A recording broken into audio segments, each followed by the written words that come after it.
Okay, ready. Okay, Zoila, you and I are old timers here, and I want to just thank you so much for being part of an interview. Paul and I have this wonderful idea, and it's really coming to fruition. Asking people, how did they discover the valley? How did they get here?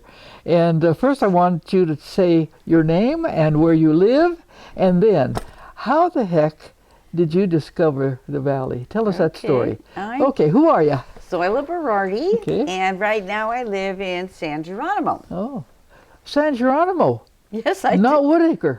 Nope. So first I moved to Forest Knolls, then Woodacre, and then another house in Woodacre, and then San Geronimo. I'll be darned. Yeah. Well, you're going to make your way to Lagunitas, My I think. daughter Who lives knows? in Lagunitas, so I kind of feel like, That's the future, baby. does that fulfill me? Okay. Yeah. Well, now that we've got that, as we continue this wonderful project, tell us, how did you discover the valley? What's the story about your learning about it and moving out here? Tell us about that. Okay, so there I was living at San Francisco State Housing for married students. And we were getting a divorce because we were no longer married students, and my husband was graduating from state, so we weren't eligible for the housing there on campus. So there it was, Wow. April or May. I had 4 little children, and I was going to be a single mom raising my kids. Wow. I do not want to be in the city. I want to be in the country because I love San Francisco, but my favorite part was going through Golden Gate Park. Okay, so I knew I wanted to be someplace in the country to raise my children.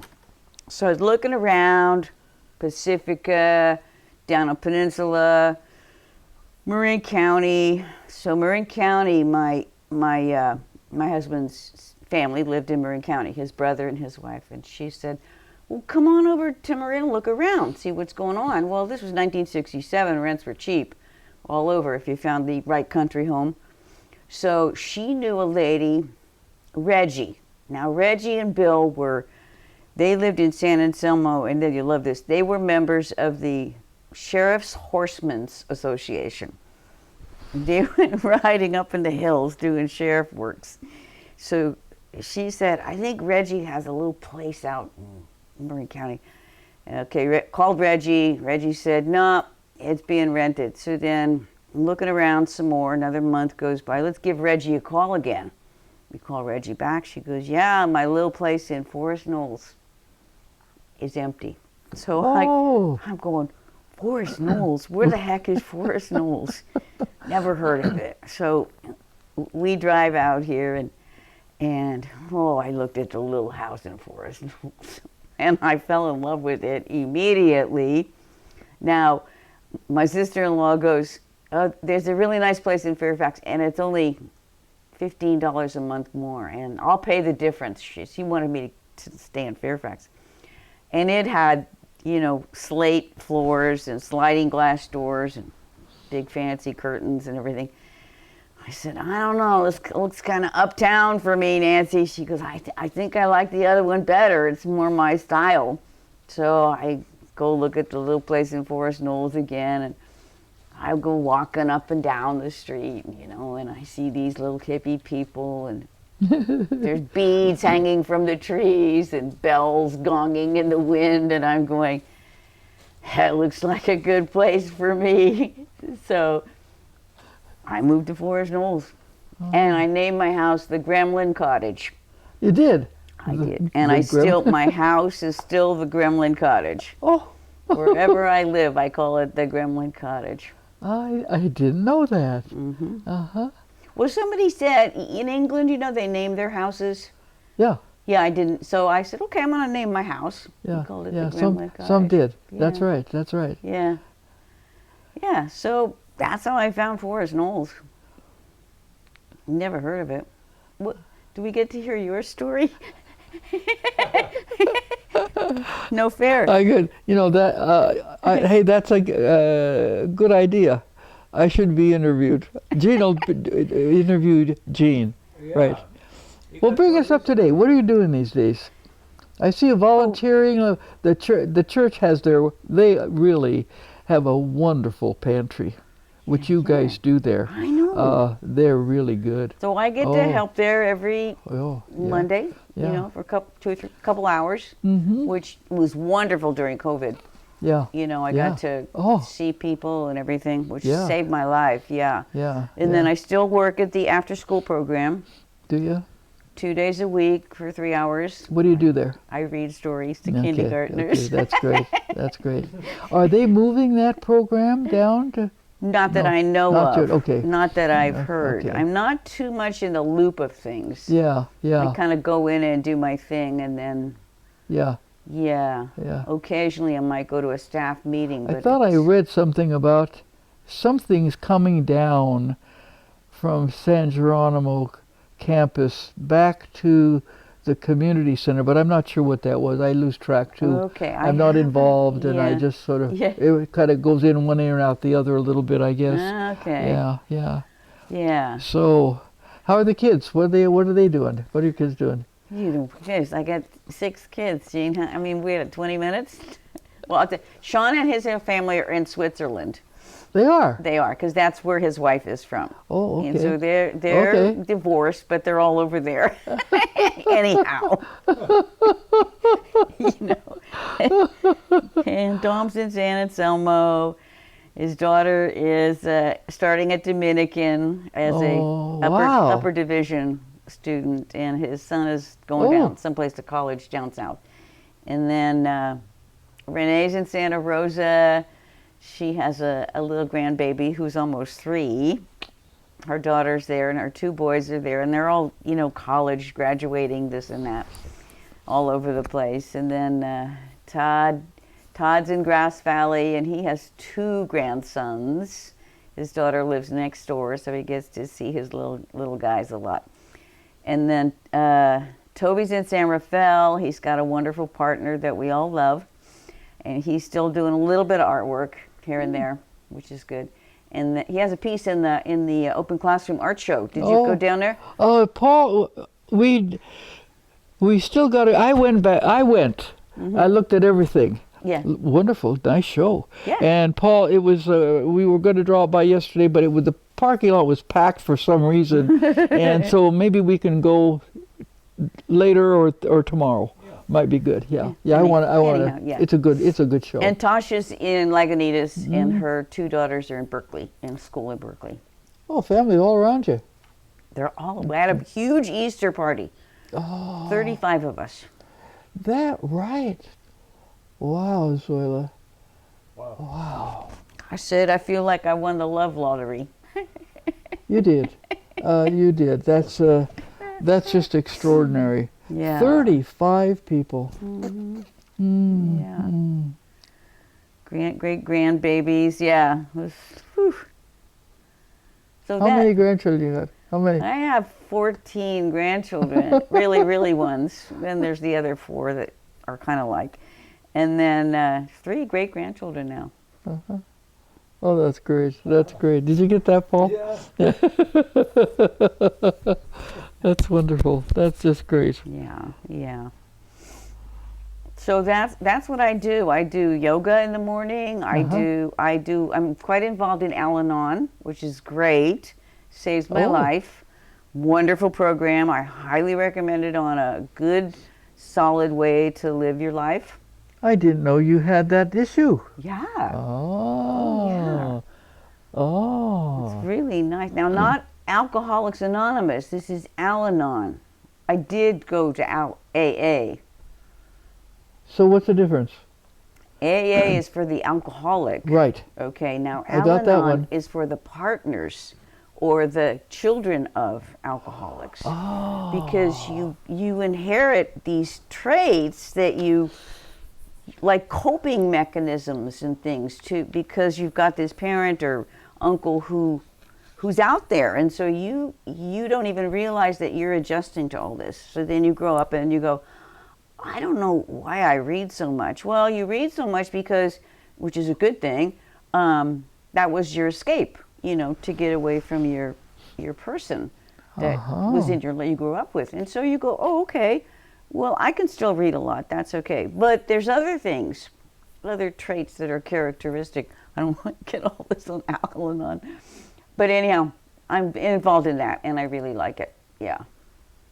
Where do you go? Where do they meet? Well, there's a meeting at the church on Thursday night. Oh, they still meet there at the church. Yeah. Oh, I remember reading. Okay, good. Well, that's good. And then I meet with people separately 3 different times a week.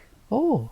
Yeah, I have sponsees and I have a sponsor, and then we talk about it. What happens is it gets drawn away from the alcoholic issues and just everyday living. You know, like suppose your mom was really, really strict when you were being raised, and so you turned out really scared all the time because you're afraid to do something wrong. So you go, why am I that way? And then you go, oh, okay, so I'm that way because of this. And now I know I have a choice. I don't have to be that way. I can be that way if it's good for me, but I don't have to be that way. The key thing is really discovering the power of having choice, that you are in charge of making the decisions. If you're going to go that way, or you're going to explore and do something else. I really get that. And I think that's, I read Amy Dickinson in the IJ. I love her things. I love her advice. I just love and the little criticism she gets every once in a while, or the positive statements. I read it every morning and enjoy it tremendously. But so often her thing is, you have a choice. You know, you can go along and perpetuate that. You can let that person control you, or you can, you know. But the thing of choice comes up not directly, but always weaving through it. You have a choice. You are in control. This morning it was about her mother, a woman writing about her mother, and I remember her sentence saying, you're justified in your criticisms of your mother and how she raised you, but now you're a mother, she was going to end the circle. You can make, and she said, and you are in charge. You're making the difference. You're being the mother that you never had. That you never That's had. what And she her said. mom was abused also. There so you go. that's the perfect example. Exactly. You know, and so when you go to, you do, there's steps that you do, and so there's a 4th step, which is really intense, looking into yourself and your character defects and your character assets, and then evaluating each of them. Blah. It's painstaking, to say the least. But then you do that, and then you're done. But yeah, that was good. You know, it's interesting. Here you're describing it. Look at our age. All these things are still there as you move through life in one way or another. And they surface, or you bury them. It depends on how that works. And now it's like, well, I'm X. Time to deal with this.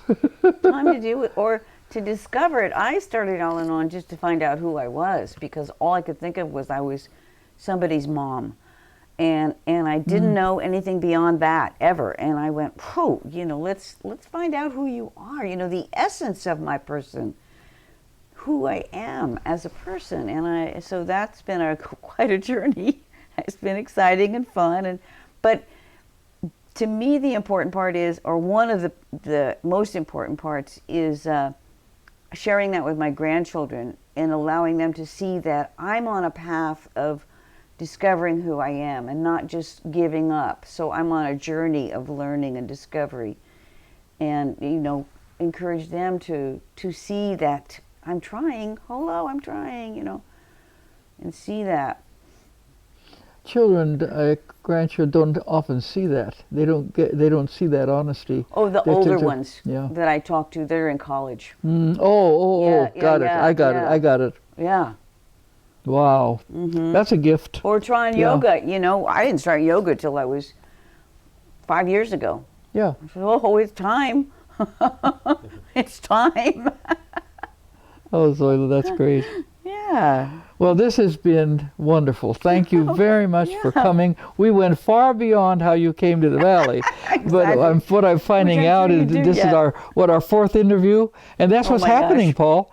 We're getting multiple stories Yeah. that you're Yeah. going to have to figure out how Yeah. you're going to deal Permission with to this. cut at least the third half of that conversation if you want, or anything else. Yeah, I won't feel offended if just whatever you do. It's good. It's been a You know, great, how great did you day. find the valley? How did I define the Yeah, valley? how did you find the valley? Yeah, you got Well, 10 we, minutes. Okay, yeah, I went to San Francisco State right. when San Francisco State was doing something no other college was doing. They developed a liberal arts program, a 2-year program, which meant that everybody, no matter what your major was, what your interest was, everybody took the same program. So you ended up in a class with engineers, artists, whatever. Okay. It was a liberal arts program. And one piece of the liberal arts program was a recreation component. And we met in that one class, and the teacher, whose name escapes me for a moment, Lee was in that class. He said, who's going to be teacher here? We raised our hands. He said, well, he said, most of you that are going to be teachers really don't relate or have opportunities to work with kids. But if you go to a summer camp, then there's an opportunity to do that. Okay. And he talked about it. Yeah. So we pursued that, and there was New York, a rich lady in upstate New York in the Catskills, whose goal was to help Puerto Rican children in her camp. And her goal, and she wanted counselors from every state, different states every year. So she came to the college, and I went for an interview to represent California. What is your specialty? I didn't really, except for physical education. I said, and I thought, gee, that's not what they'd want for a camp. So I said, nature. Oh, I had a nature cabin waiting for me, didn't even know it.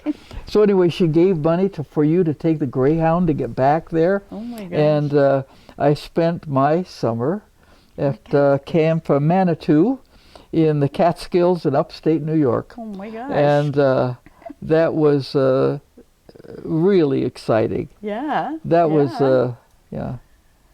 And Lee was, he got hired at Forest Farm Summer Camp Oh, okay. as a horse wrangler. And his story, he went for an interview to be a horse wrangler. He didn't know anything. He had never ridden a horse. Did I tell you this story? He'd never ridden a horse. So he got a book. Oh my gosh. He got a book and he read that week all about horses. He knew all about horses. So he goes to the interview. And the guy liked him. Harold Gregg liked Lee. Harold Gregg, And a yeah. fly came, a big horsefly, Ew. landed on his lap, Lee's knee or the guy's knee. And Lee says, "What's that?" And the guy says, "That's a horsefly." And really quickly says, "Boy, they really grow them big out here." That was his cover. And he didn't know one, and he'd never ridden a horse, got the job, and then he sent me, we were good friends. We liked each other. We competed for grades. Okay. That was the extent of our friendship.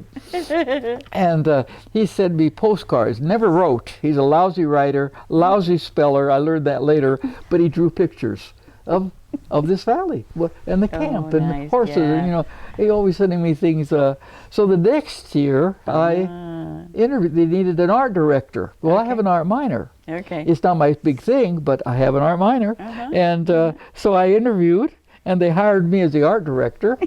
And so I discovered the San Geronimo Valley. So that's, And when Lee would take the string of horses with kids, they'd go up to the ridge, go over to Barnaby, and then go down into Devil's Gulch.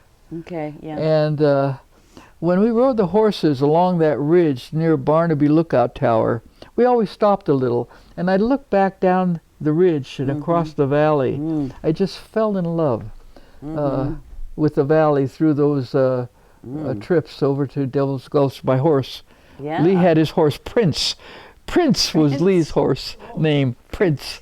I don't know what my horse was, but anyway. That's a And great he story. came back 2-3 times as a horse wrangler. Uh-huh. And I came back, and then Harold Gregg, that owned the camp, he had decided he wanted to have a summer camp on wheels.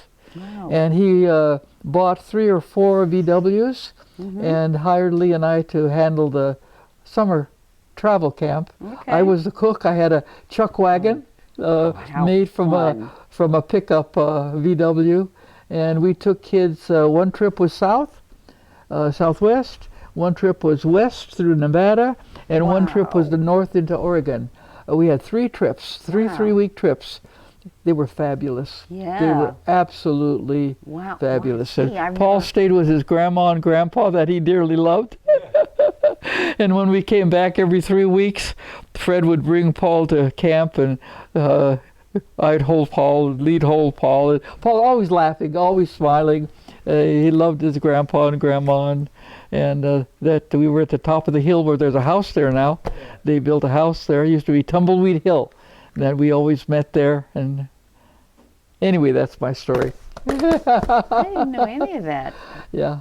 You worked at Forest Farm Camp. I didn't know that. Oh yeah, 1953. Oh, 53. Okay. 1953. Yeah, wow. we were still Okay, in yeah. college, Uh-huh.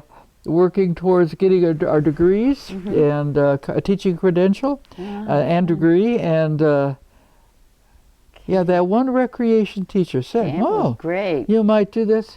Changed our life. I wish somebody would do that didn't now. even know it. Yeah, Yeah. yeah. It probably cost millions. I haven't of thought about dollars. that in a while. That's a good story, Paul. Yeah. I saw somebody peek in. Somebody